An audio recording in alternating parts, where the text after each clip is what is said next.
조간 브리핑입니다. 한겨레 신문은 중국 경제 지표를 봤을 때 반등 신호가 감지되자 손실을 내고 있는 홍콩 주가연계증권 ELS가 원금을 회복할 수 있을지 주목된다고 보도했습니다.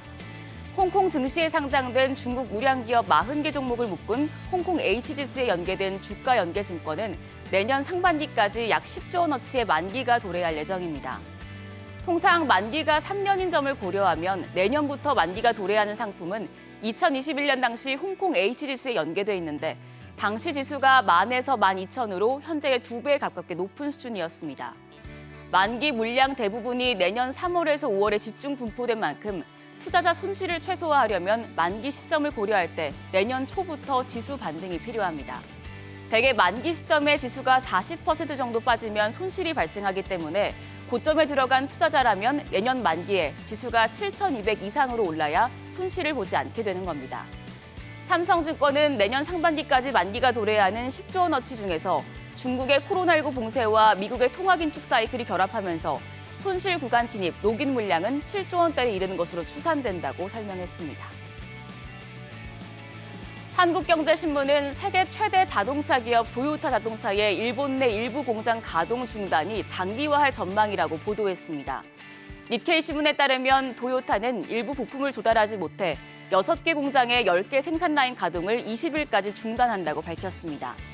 도요타는 혼슈 이와테현과 미야기현에 있는 공장 2곳의 생산을 20일 일부 중단할 예정입니다. 이에 따라 생산이 멈추는 도요타 공장은 8곳, 13개 생산 라인으로 확대됩니다.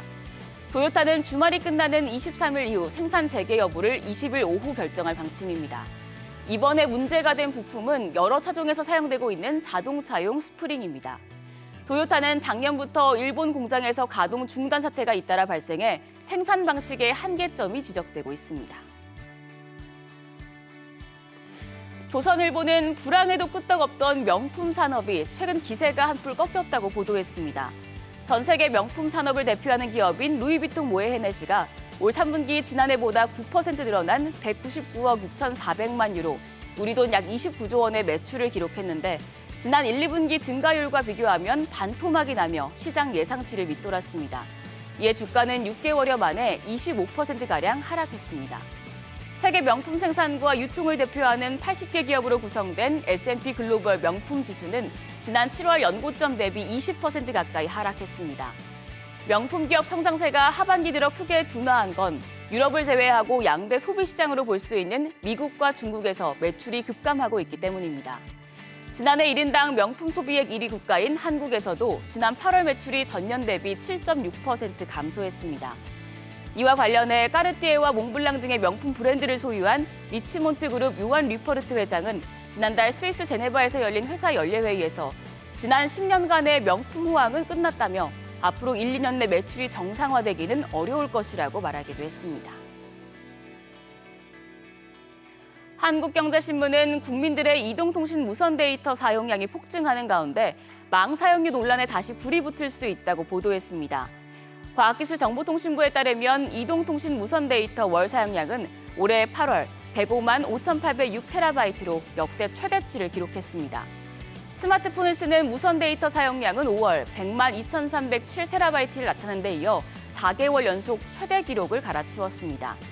무선 데이터 사용량이 눈에 띄게 증가한 핵심 배경으로 동영상 수요 증가가 꼽힙니다.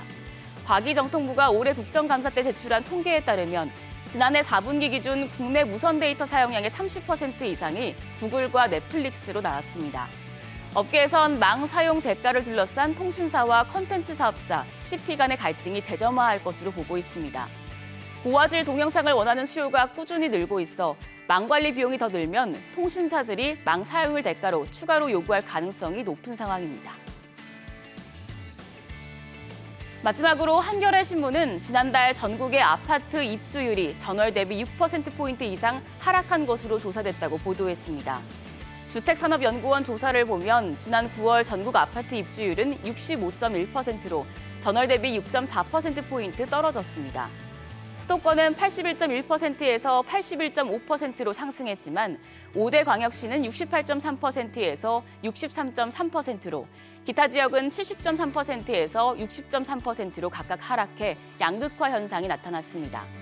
입주를 못한 원인으로는 잔금 대출 미확보가 지난 8월 전체의 9.8%에서 지난달 21.3%로 대폭 증가했습니다.